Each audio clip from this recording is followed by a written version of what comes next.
नमस्कार शेतकरी मित्रांनो, आता शेतकऱ्यांसाठी याची महत्त्वाची आणि आनंदाची बातमी आलेली आहे.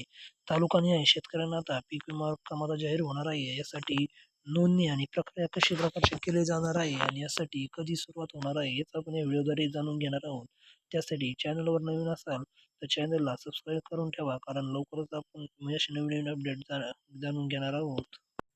मित्रांनो, पंतप्रधान पीक विमा योजनेअंतर्गत जिल्ह्यातील सर्व तालुक्यातील महत्त्वाच्या विविध पिकांसाठी विमा कवच आणि विमा हप्ता कृषी विभागाने जाहीर केला आहे.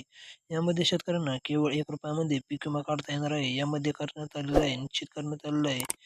प्रति विमा कवच भारताला प्रति हेक्टरी ₹51,760 निश्चित करण्यात आलं आहे आणि सोयाबीनला ₹49,000 निश्चित करण्यात आलेलं आहे. केंद्र शासनाकडून पंतप्रधान पीक विमा योजनेच्या नियमित होणाऱ्या मार्गदर्शक सूचनेनुसार खरीप हंगाम 23-24 ते रब्बी 25-26 करता सर्वसामान्य पीक विम्याच्या राबविण्यास राज्य शासनाने 26 जून 2023 रोजी शासन निर्णयानुसार आता मान्यता दिलेली आहे. नैसर्गिक आपत्ती, कीड, रोगासारख्या अल्कल्पित प्रतिकूल परिस्थितीमुळे पिकांचे नुकसान झाल्यास शेतकऱ्यांना विमा संरक्षण देते असे आता, आणि जेणेकरून जोखमी बनवून शेतकऱ्यांच्या संरक्षणाबरोबरच अन्न सुरक्षा, पिकांचे विविधीकरण, कृषी क्षेत्राचा गतिमान विकास व स्पर्धात्मक वाढीचा हेतू साध्य होण्यास मदत होईल आणि इत्यादी या योजनेची आता उद्दिष्टे आपल्या समोर आता आलेली आहेत.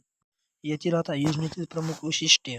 तर ही योजना अधिसूचित केलेल्या क्षेत्रातील केवळ अधिसूचित पिकांसाठी तसेच ऐच्छिक आहे. खातेदाराच्या व्यतिरिक्त कुळाने भाडेपट्टीने शेती करणारे शेतकरी ही या योजनेचा भाग घेण्यास पात्र ठरणार आहेत. या योजनेअंतर्गत सर्व पिकांसाठी 70% जोखीम विस्तार निश्चित आता करण्यात आलेला आहे.